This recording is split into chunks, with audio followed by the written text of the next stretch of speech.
Partout où nous regardons dans l'univers, nous trouvons de l'ordre et de l'organisation. Des galaxies éloignées au plus profond de l'atome, nous apercevons des systèmes très ordonnés.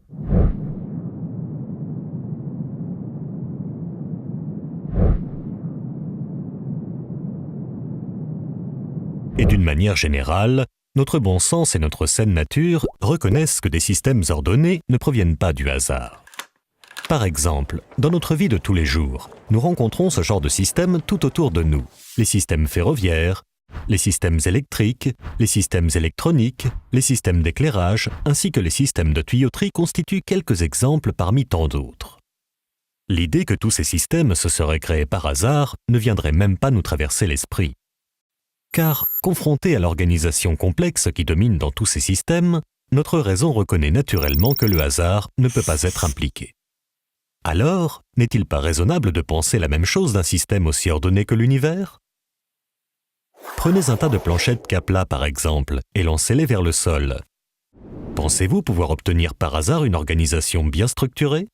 Alors, n'est-il pas absurde de penser que la matière de l'univers qui s'est éparpillée dans le vide par hasard a pu créer une telle organisation? Ou bien imaginez une reproduction miniature du système solaire dont les planètes seraient représentées par des billes qui tourneraient grâce à un système compliqué d'engrenages et de courroies. Serait-il possible de vous convaincre que cette reproduction s'est créée par hasard? Alors, si on ne peut pas arriver à croire qu'une telle reproduction puisse apparaître par hasard, comment pourrait-on penser que l'original, bien plus complexe, est apparu, lui, par hasard? L'idée que l'univers serait apparu accidentellement n'est-elle donc pas complètement illogique? Car, confronté à l'organisation si majestueuse et à la complexité qui se dégage de l'univers, n'est-il pas irrationnel de penser que tout cela soit apparu par hasard?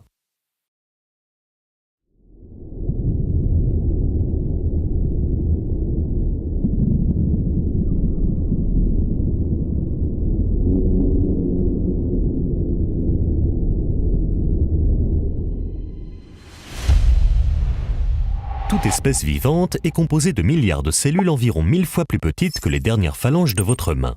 Ces cellules représentent la base de la vie et sont considérées comme la forme de vie la plus basique et la plus simple. Malgré tout, si on pénétrait par l'un des orifices d'une cellule vivante, on découvrirait un monde d'une complexité ahurissante sous le règne d'une technologie très avancée. Toutes sortes de machines semblables à des robots se présenteraient à nos regards dans toutes les directions. Par exemple, les molécules appelées kinésines ressemblent à des robots avec des jambes et des bras. Un peu comme des facteurs, leur rôle est de délivrer des paquets de protéines d'une partie de la cellule à une autre.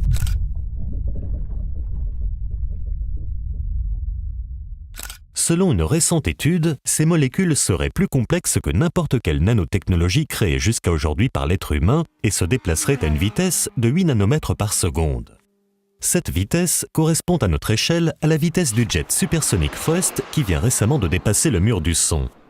Autre exemple, avec l'ATP synthase, un générateur high-tech d'énergie dont le rôle est de fournir l'énergie dont a besoin une cellule vivante pour vivre. Perçu comme l'une des merveilles du monde moléculaire, il s'agit du plus petit moteur rotatif au monde. Il possède de nombreuses parties que nous reconnaissons dans les moteurs modernes. Un rotor, un stator, un arbre de transmission ainsi que d'autres éléments de base d'un moteur. Dernier exemple avec les molécules qu'on appelle les dinéines et dont l'architecture est composée de différentes parties arrangées d'une manière bien déterminée. Leur design est si exceptionnel qu'une représentation imagée de leur structure a été publiée dans un magazine scientifique dédié aux nanotechnologies. Il s'agit là de quelques exemples parmi des milliers de machines moléculaires ultra sophistiquées présentes dans les cellules de notre corps.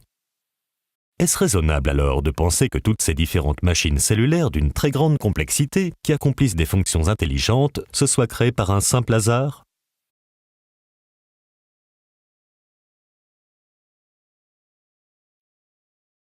Avec ce qui a été découvert par la biologie moléculaire et ce qui a été découvert par la génétique, je connais plusieurs scientifiques célèbres en France qui sont tellement impressionnés par ces données, de ces nouvelles disciplines scientifiques, qu'ils admettent maintenant qu'ils croient en Dieu. Je connais plusieurs personnes qui étaient matérialistes auparavant et qui disent maintenant qu'elles sont forcées de croire en Dieu du fait de ce que nous connaissons aujourd'hui concernant l'organisation de la vie et l'organisation du génome et d'autres choses similaires. Parmi les plus grandes découvertes scientifiques du XXe siècle, il y a la découverte de la molécule d'ADN, célèbre pour son design remarquable en forme de double hélice. Cette molécule est un système de stockage d'informations, tout comme un disque dur, mais beaucoup plus complexe et sophistiqué. Par exemple, tandis qu'un disque dur stocke des données à la surface, la molécule d'ADN, quant à elle, stocke l'information en 3 dimensions. En termes de capacité, cette fois-ci, on estime qu'un gramme d'ADN pourrait stocker 455 milliards de gigaoctets de données, ce qui dépasse de loin la capacité des disques durs les plus avancés. Mais le plus impressionnant est sans doute la densité de la molécule d'ADN. Cette molécule est si compacte qu'on estime que si l'on alignait côte à côte tout l'ADN présent dans notre corps, la longueur atteindrait 100 fois la distance entre la Terre et le Soleil. L'ADN est donc une banque de données incroyable qui surpasse de loin n'importe quel système de stockage inventé par l'être humain jusqu'à ce jour. Mais vous n'êtes pas au bout de vos surprises. Chaque seconde, des milliards de machines moléculaires copient votre ADN en molécules d'ARN afin de créer par la suite des protéines. Dans ce processus de création de protéines, divers éléments chimiques travaillent ensemble en parfaite coordination. Lorsque vous voyez divers éléments électroniques travailler ensemble avec harmonie, comme des machines robotisées dans des usines par exemple, pourriez-vous penser une seule seconde que cela provient du hasard? Alors, comment penser cela lorsque l'on voit quelque chose de similaire dans une cellule vivante? L'idée que cela pourrait être le fruit du hasard est tellement illogique que même l'athée le plus influent du XXe siècle l'a reconnu. Après avoir milité pendant 54 ans en faveur de l'athéisme, le célèbre philosophe anglais Anthony Flew fut si stupéfait par ce processus de création des protéines qu'il accepta l'existence de Dieu en 2004. Je pense que les récentes découvertes autour de la molécule d'ADN ont montré une complexité tellement incroyable dans les arrangements qui sont nécessaires pour produire la vie, qu'une intelligence doit forcément avoir été impliquée afin de permettre à ces éléments chimiques, si différents les uns des autres, de travailler ensemble.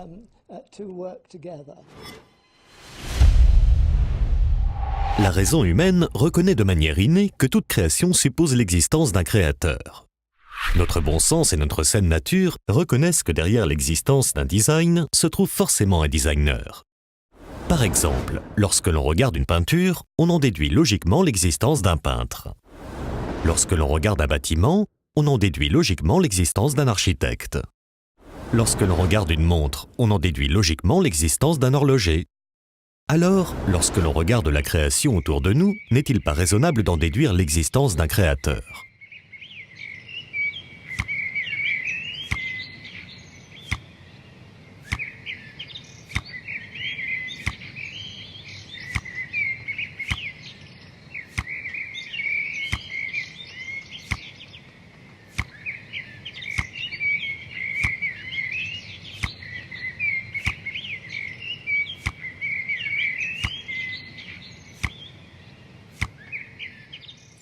Depuis Darwin, cette logique est en revanche remise en cause par la théorie de l'évolution.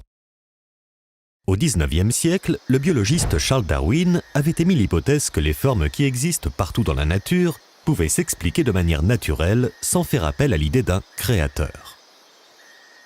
Cette hypothèse de Charles Darwin donna ensuite naissance à la théorie de l'évolution.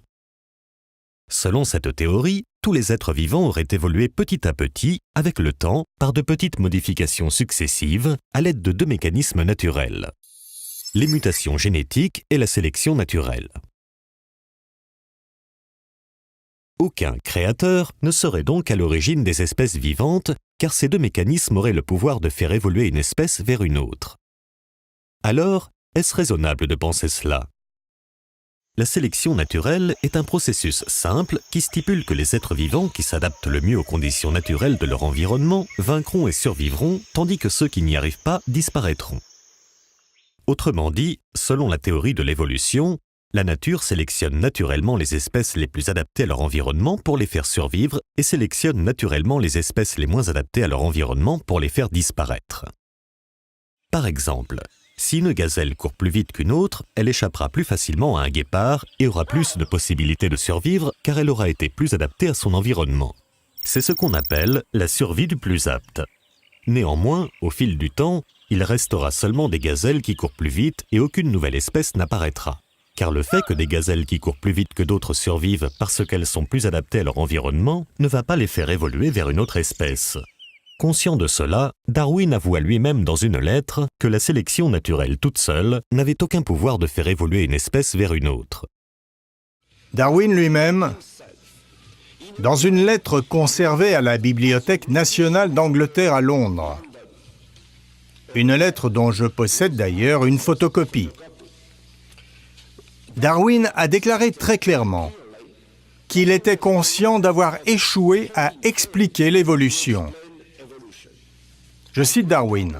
« Je crois en la sélection naturelle, non pas parce que je suis capable de prouver dans tous les cas qu'elle a changé une espèce en une autre, mais parce qu'elle regroupe et explique bien, selon moi, dit Darwin, une multitude de faits dans la classification, l'embryologie, la morphologie, les organes rudimentaires, la succession géologique et la distribution. » Fin de citation.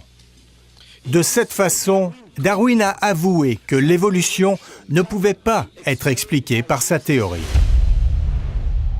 En sachant que la sélection naturelle n'avait aucune possibilité de faire évoluer une espèce vers une autre, les évolutionnistes, après Darwin, ont estimé que les espèces avaient évolué par le biais de mutations génétiques.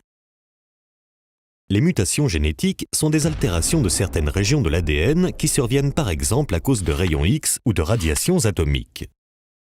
Elles sont connues généralement pour avoir des effets destructeurs sur une espèce, comme des malformations, car ce sont des accidents qui détériorent les nucléotides qui composent l'ADN. Mais il y a pire, des mutations génétiques chez les animaux. Les chattes ont donné naissance à des petits qui n'entendent pas. Des rats ont mis au monde des rats très gros, de dimensions tout à fait inhabituelles, et ces animaux géants sont aveugles. Voici Zezeriama, tel qu'on le connaît au Japon depuis toujours, et voici un papillon de la même espèce victime de radiation à Fukushima. Les ailes sont atrophiées, les antennes, les pattes, les yeux sont déformés. Ces papillons proviennent de la zone radioactive de Fukushima. Ils ont subi de graves mutations génétiques et le plus étonnant, ils les répandent en se reproduisant. Au début de l'étude, 12% des papillons sont atteints de malformations. À la seconde génération, ils sont 18%, plus d'un tiers à la suivante. En laboratoire, les scientifiques japonais ont recréé les conditions de Fukushima. Les malformations sur les papillons cobayes sont identiques, le constat alarmant. En revanche, les mutations génétiques peuvent être, par moments, bénéfiques et par conséquent aider une espèce à survivre. Mais comme l'ont affirmé de nombreux généticiens, elles sont quasiment toujours nuisibles et donc rarement bénéfiques.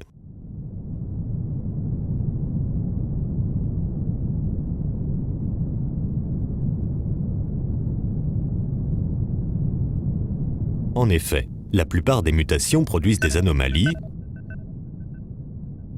des maladies, des détériorations de la viabilité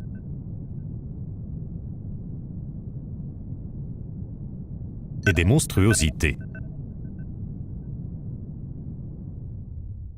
Alors, comment pourrait-on penser que des choses connues pour faire dégénérer une espèce peuvent faire évoluer une espèce ?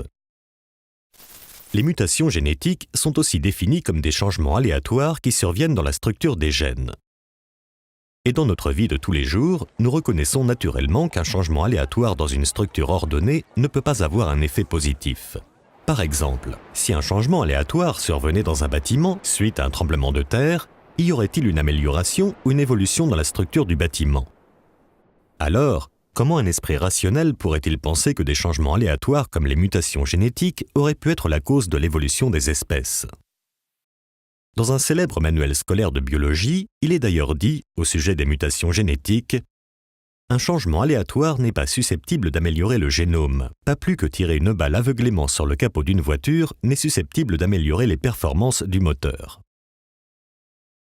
J'ai, dans la guerre, traité le conte de fées de grandes personnes. Oui. Pour grandes personnes, ces théories de Lamarck et de Darwin. Certains lecteurs ont été choqués par cette expression. J'avoue que je la maintiens. Oui. Et quand je vois encore des gens sérieux croire que vraiment des ailes vont pousser aux animaux parce qu'ils avaient besoin ou parce qu'ils avaient envie de voler, ou alors même la théorie de Darwin, de penser que les amibes sont devenus l'Académie française, comme dit Bernard Schoch, Bernard Schoch, une mare d'amibes est devenue l'Institut. Eh bien, c'est tout de même difficile de penser que ça s'est formé à coup de variations tout à fait accidentelles. Oui. J'avoue que vraiment, ça me paraît enfantin, et on aura du mal à en débarrasser la science. Voilà quel est mon avis secret. Oui. Car en effet, ces théories satisfont assez le gros public. Mais c'est pas une tentation intellectuelle. Tentation intellectuelle, elles sont séduisantes. Oui. Et il est d'ailleurs curieux qu'on n'a jamais même proposé que ça. Lorsqu'on médite réellement sur la complexité et la diversité des animaux qui nous entourent, est-ce vraiment raisonnable de penser qu'ils aient pu apparaître par un simple hasard? Dans un livre sur la biophysique, on apprend même que la technologie humaine est encore très en retard par rapport à la nature. Saviez-vous, par exemple, que la mouche, grâce à 2 petits organes qui contrôlent le battement de ses ailes, arrive à effectuer des manœuvres en plein vol qui surpassent de loin celles effectuées par les avions de chasse d'aujourd'hui? Saviez-vous aussi que les systèmes de chauffage et de climatisation des nids de termites sont supérieurs à ceux inventés par l'homme en termes de consommation d'énergie et d'équipement? Saviez-vous que le système de transmission à haute fréquence des chauves-souris est bien plus efficace que n'importe quel radar conçu par les humains? Saviez-vous qu'une espèce d'éponge marine possède des fibres optiques plus performantes et plus solides que celles conçues par les humains? Comment se fait-il que le monde naturel soit doté d'une infinité de systèmes parfaits et de technologies remarquables qui surpassent amplement les systèmes et technologies créés par les humains? Les espèces vivantes sont même si complexes que de nombreux ingénieurs s'inspirent aujourd'hui du monde naturel pour développer de nouvelles technologies. Saviez-vous, par exemple, qu'un télescope à rayons X a été conçu en imitant l'œil du homard? Car l'œil du homard est composé, sur certaines espèces, d'environ 3000 facettes carrées réfléchissantes formant un réseau optique avec un champ de vision de 180 degrés. Par conséquent, le homard a la capacité de voir les images autour de lui sans que son œil tourne. Saviez-vous que des robots waterproof, utilisés dans des opérations de sauvetage, ont été créés en imitant un poisson tropical appelé le poisson-couteau? Car le poisson-couteau est connu pour sa manœuvrabilité hors du commun et une agilité digne d'un vrai acrobate. Avec sa nageoire tout en longueur, il arrive à se déplacer dans toutes les directions, aussi bien en avant qu'en arrière, ainsi qu'à la verticale, quasiment instantanément. Saviez-vous que l'avant d'un TGV japonais a été conçu en imitant le bec de l'oiseau martin-pêcheur? Car le bec du martin-pêcheur a une forme idéale pour une transition fluide de l'air à l'eau. Ce changement de pression de l'air à l'eau est similaire à celui qu'un train expérimente lorsqu'il quitte un tunnel. Les ingénieurs japonais ont donc décidé de reconstruire l'avant du train en reproduisant le design du bec du martin-pêcheur, ce qui a permis de réduire le bruit des trains, mais aussi leur consommation d'énergie de 15%. Saviez-vous aussi que la surface la plus imperméable qui existe a été créée avec des soies d'araignée? Et qu'une nouvelle technologie d'affichage a été créée en s'inspirant du système de réfléchissement de la lumière présent dans les ailes de certains papillons? N'y a-t-il donc pas dans la nature tant d'exemples qui devraient nous amener à réfléchir et à nous demander « Est-ce raisonnable de penser que tout ceci soit le fruit de simples accidents ?» Et si on parle ici seulement du monde animal, alors que dire de l'être humain et de son cerveau? Saviez-vous que le cerveau humain est plus complexe que n'importe quel ordinateur que nous avons créé?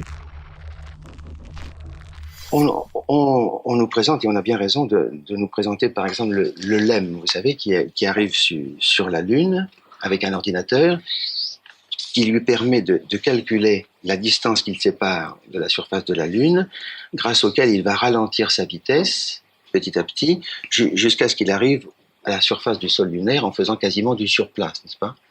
Il y a donc un ordinateur qui règle la vitesse et un système de freinage.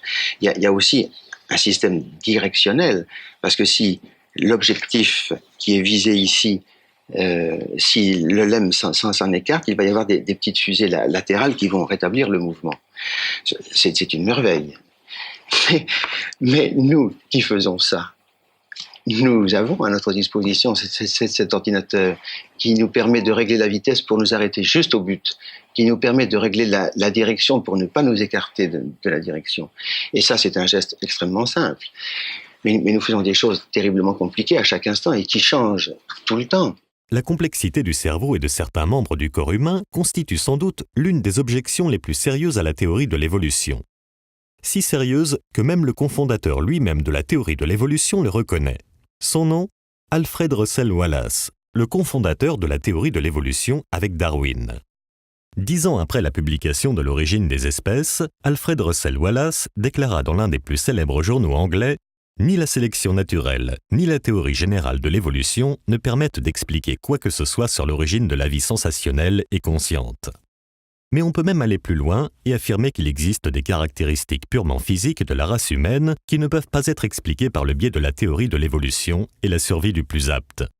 Le cerveau, les organes de la parole, la main et la forme extérieure de l'homme nous offrent des difficultés particulières à cet égard sur lesquelles nous allons brièvement attirer l'attention. Si l'on médite simplement sur la complexité de notre cerveau, qui dépasse de loin toute technologie jamais créée par l'être humain, est-ce raisonnable de penser qu'il soit apparu par hasard ? Si l'on médite sur sa composition avec des centaines de milliards de neurones et ses impulsions électriques circulant à une vitesse d'environ 100 mètres par seconde, comment un esprit rationnel peut-il penser que cela provient du hasard ? Comment imaginer, par exemple, qu'un système si complexe que le système nerveux central, constitué d'un réseau très ordonné de milliards de neurones, aurait pu émerger par hasard par de petites modifications successives accidentelles ? Et que dire de la conscience ? Comment des lois physiques et des réactions chimiques aléatoires auraient-elles pu donner naissance à l'intelligence, à la morale et à la conscience ? Pour beaucoup, prétendre que la conscience provient métaphoriquement parlant d'un tas de terre et de cailloux est une absurdité inconcevable. Lorsqu'on médite réellement sur nous-mêmes et sur notre corps, n'est-il pas difficile de croire que toutes ces perfections est le résultat de simples accidents ? Saviez-vous, par exemple, que notre corps est composé de plus de 100 000 km de vaisseaux sanguins, d'environ 25 000 km de bronches, de 800 millions d'alvéoles, de 10 000 bourgeons gustatifs, de 250 récepteurs sensoriels par centimètre carré de peau, de plus de 600 muscles, de 10 à 25 millions de récepteurs olfactifs et de 100 000 milliards de cellules. Alors, comment un esprit sain peut-il croire qu'un organisme si sophistiqué soit le résultat de causes accidentelles ?